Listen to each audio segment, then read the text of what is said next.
got a Masterbilt freezer I have done lots on. We've replaced the compressor, we replaced the heater. That was 6 weeks ago. When they texted me yesterday and said, this freezer is down, can I come back? And I looked it up and I'm like, man, it's been since March I did that. And then I get here and they're like, the thing worked for 2 weeks and then it jumped out. I'm like, well, why am I only being told about this now? And they're like, well, we've been busy. You've been busy. So your claim is whatever I did didn't fix it, and 2 weeks it was broken again, but you waited a month beyond that to let me know. Well, I can tell you this is what's telling me, right? So my fan is kicking on and off, and those fans run on coil temperature. And that hiss tells me we're low on gas. And this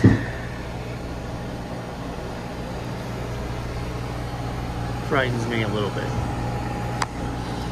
So I think that's refrigerant. And it looks like it's all over this.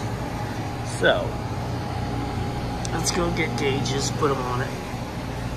Let me get the leak detector, see what we can find. This oil, I don't think it's oil like that. I think that's just goo leaking from here, because that's where it primarily is. I don't get any. But I felt like I was getting a hit from here when we were under pressure, when we were running.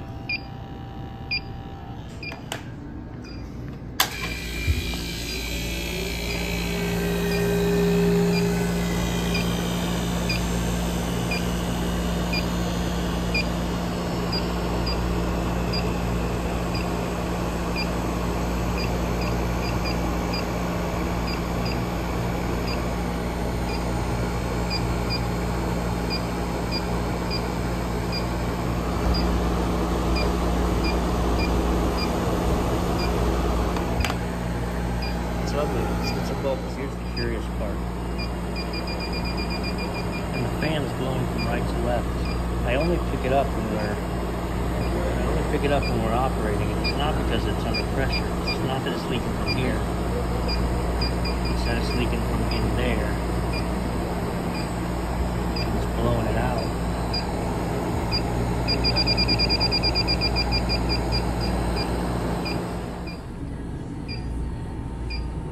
Look at that in there.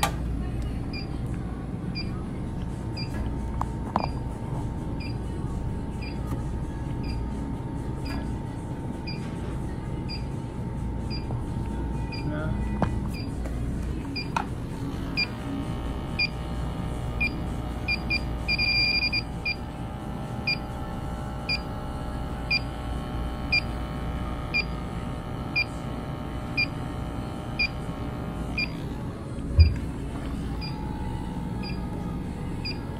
Put soap on these two joints, I got nothing. That just tightened up way more than it should have. And again, looking at the cap, there's definitely oil all over the inside.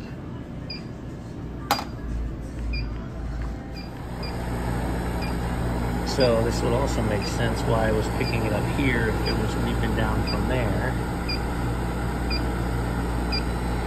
Now, while we're running, I'm not getting anything. Really? Freaking Schrader? I don't like it. Alright, I'm not getting any hits of any kind now. I put in a tap of 404. There's no sight glass on this unit. There's no receiver, so there's no sense in having a sight glass. And rather than recovering and weighing in the 30 ounces, I just slowly bled in some charge. And I think we're still going to be a little undercharged until this thing cools down. But we're running 10 psi. I've driven it to 25. So I'm going to let the box, now the box is pulling down. The hissing sound in the evaporator is gone. But I'm going to let the box cool down closer to 10. And then we'll see what our suction pressure does. So now we have a blazing hot discharge. We have a nice tepid liquid line. Our suction is getting cool, but it's not going to be super cold right now because our superheat's through the roof because the box is 60. Alright, temps are dropping quick. I did talk to the actual owner, and today is Friday. He said it died on Saturday. He said it's been down for 6 days. So it did run fine for quite a while until it leaked out just enough from that Schrader. Right, and this is an ugly one in the capacity of, I'm going to warranty this. I installed that compressor, you know, not 3 months ago. So it's out of gas. They haven't, you can see it's gross. They haven't, you know, it's not their fault it's leaking. It's 100% mine. So I'm going to warranty this call as part of that compressor repair. And that's why you have to build money into those big jobs, because, you know, I own it and I'm not going to stick them